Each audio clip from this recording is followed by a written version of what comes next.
Breaking news చూస్తున్నాం. ఉమ్మడి Palamuru జిల్లాపై BRS ప్రత్యేక దృష్టి పెట్టిందా? గత అసెంబ్లీ ఎన్నికల్లో ఎదురైన ఫలితాల నుంచి పాఠాలు నేర్చుకుని ఇప్పుడు కొత్త రాజకీయ వ్యూహంతో ముందుకు వెళ్తోందా?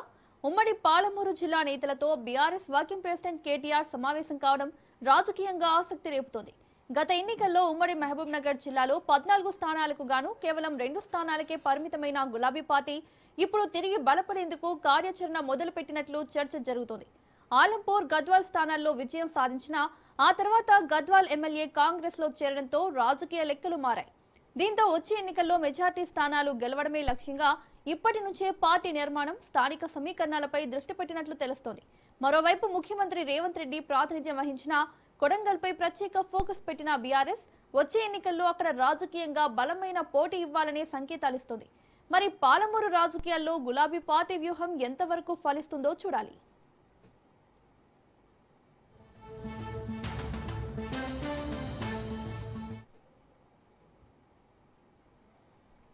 ఇదే అంశానికి సంబంధించి మరిన్ని అప్డేట్స్ మా ప్రతినిధి సైదులు అందిస్తారు. సైదులు. మౌనిక, పాలమూరు ఉమ్మడి జిల్లాపై బీఆర్ఎస్ ప్రత్యేక దృష్టి సారిస్తూ ఉంది.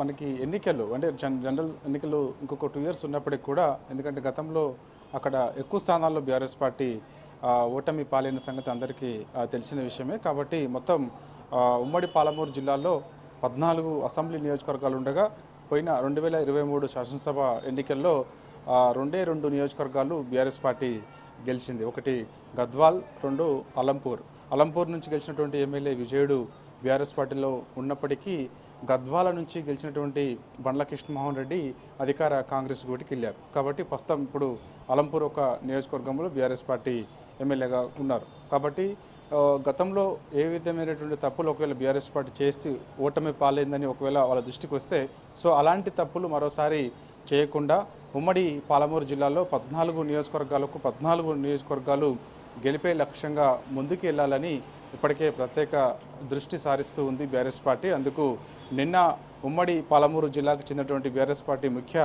నేతలతో బీఆర్ఎస్ వర్కింగ్ ప్రెసిడెంట్ కేటీఆర్ భేటీ అయ్యారు. ఈ భేటీలో అనేక అంశాలపైన చర్చించారు. ఇప్పుడు ప్రస్తుతం పార్టీ సభ్యత్వ నమోదుకు సంబంధించి ప్రక్రియ కొనసాగుతున్న నేపథ్యంలో, అదేవిధంగా ఎస్ఐఆర్ ప్రక్రియ కొనసాగుతున్న నేపథ్యంలో ఆ 2 ముగిసిన తర్వాత ప్రత్యేక ఫోకస్ పాలమూరు పైన పెట్టే అవకాశం అయితే కనిపిస్తుంది. అందుకు పార్టీ బలోపేతం పైన ఉమ్మడి పాలమూరు జిల్లాకు చెందినటువంటి నేతలందరూ కూడా సమిష్టిగా కృషి చేయాలని చెప్పేసి ఇప్పటికే కేటీఆర్ దిశానిర్దేశం చేశారు. సో ప్రస్తుతం అక్కడ ప్రత్యేక దృష్టి సారించడం అంటే కొన్ని సమస్యలపైన ఫోకస్ చేయాలని చెప్పేసి కూడా నేతలకు దిశానిర్దేశం కేటీఆర్ చేసినట్లు మనకైతే సమాచారం అందుతుంది. కాబట్టి ఉమ్మడి పాలమూరు సమస్యలపైన ప్రత్యేక ఫోకస్ పెట్టబోతుంది బీఆర్ఎస్ పార్టీ. ఎందుకంటే అవసరమైతే ఉమ్మడి పాలమూరు జిల్లాలో కేసీఆర్ బస్ యాత్ర లేదంటే కేటీఆర్ పాదయాత్ర చేసే అవకాశం అయితే కనిపిస్తుంది. ఎందుకంటే దక్షిణ తెలంగాణ పైన బీఆర్ఎస్ పార్టీ ప్రత్యేక ఫోకస్ చేయాల్సిన అవసరం ఎంతగానో ఉంది. ఎందుకంటే మొన్న జరిగినటువంటి 2023 శాసనసభ ఎన్నికల సమయంలో అత్యధిక స్థానాల్లో దక్షిణ తెలంగాణలో బీఆర్ఎస్ పార్టీ ఓటమి పాలైంది. కాబట్టి సో ఖమ్మం, నల్గొండ, మహబూబ్ నగర్, వరంగల్ జిల్లాల్లో బీఆర్ఎస్ పార్టీ ఎక్కువ స్థానాల్లో ఓడిపోయింది. కాబట్టి ప్రత్యేక ఫోకస్ పెట్టడం వల్ల దక్షిణ తెలంగాణలో సీట్లు పెంచే లక్ష్యంగా ముందుకెళ్లాలని చెప్పేసి భావిస్తుంది. అధికారమే లక్ష్యంగా ముందుకెళ్లాలంటే సో దక్షిణ తెలంగాణ పైన ప్రత్యేక దృష్టి బీఆర్ఎస్ పార్టీ పెట్టబోతుంది. అందుకు ఉమ్మడి పాలమూరు జిల్లా నేతలతో భేటీలో ఈ యొక్క అంశాలపైన ప్రత్యేక చర్చ జరిగినట్టు కూడా మనకైతే సమాచారం అందుతుంది. కాబట్టి పాలమూరు రంగారెడ్డి ఎత్తిపోతల ప్రాజెక్టుకు సంబంధించి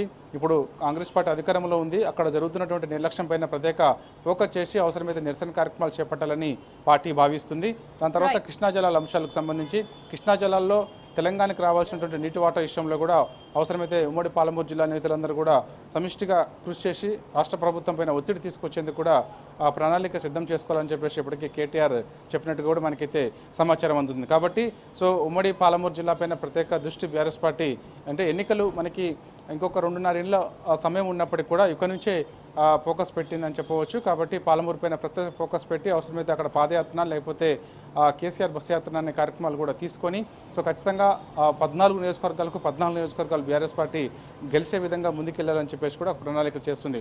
దాంతోపాటుగా కొడంగల్ పైన కూడా ప్రత్యేక దృష్టి బీఆర్ఎస్ పార్టీ సారిస్తూ ఉంది. ఎందుకంటే కొడంగల్ నుంచి ముఖ్యమంత్రి రేవంత్ రెడ్డి ఎమ్మెల్యేగా ఉన్నారు. సో అక్కడ ఈసారి ముఖ్యమంత్రి రేవంత్ రెడ్డి కొడంగల్ సీట్ ఖచ్చితంగా బీఆర్ఎస్ పార్టీ కైవసం చేసుకుంటుందని చెప్పేసి కూడా ఒక ధీమా వ్యక్తం చేస్తూ ఉన్నారు. ఎందుకంటే ప్రస్తుతం ఉన్నటువంటి మాజీ ఎమ్మెల్యే అక్కడ కార్యక్రమాలను పార్టీ కార్యక్రమాల్ని కొంత బలోపేతం చేస్తూ పార్టీ కార్యక్రమాలు విస్తృతపరిచే విధంగా కూడా శ్రేణుల్లో నూతన ఉత్సాహం నింపే విధంగా కూడా కృషి చేయాలని చెప్పేసి కూడా ఇప్పటికే దిశానిర్దేశం చేశారు. కాబట్టి సో కొడంగల్ నియోజకవర్గాన్ని కూడా రానున్న రోజులలో బీఆర్ఎస్ పార్టీ కైవసం చేసుకోవడం ఖాయమని చెప్పేసి కూడా బీఆర్ఎస్ పార్టీ నాయకులు ధీమా వ్యక్తం చేస్తున్నారు. కాబట్టి ఉమ్మడి పాలమూరు జిల్లాలో 14 నియోజకవర్గాలపైన ఇక్కడ నుంచే బీఆర్ఎస్ పార్టీ ప్రత్యేక ఫోకస్ చేసింది. అందుకు నిన్న ఉమ్మడి పాలమూరు జిల్లా నేతలతో బీఆర్ఎస్ వర్కింగ్ ప్రెసిడెంట్ కేటీఆర్ ఈ అంశాలపైన ప్రధానంగా చర్చించారు. మౌనిక. Right side. థాంక్యూ.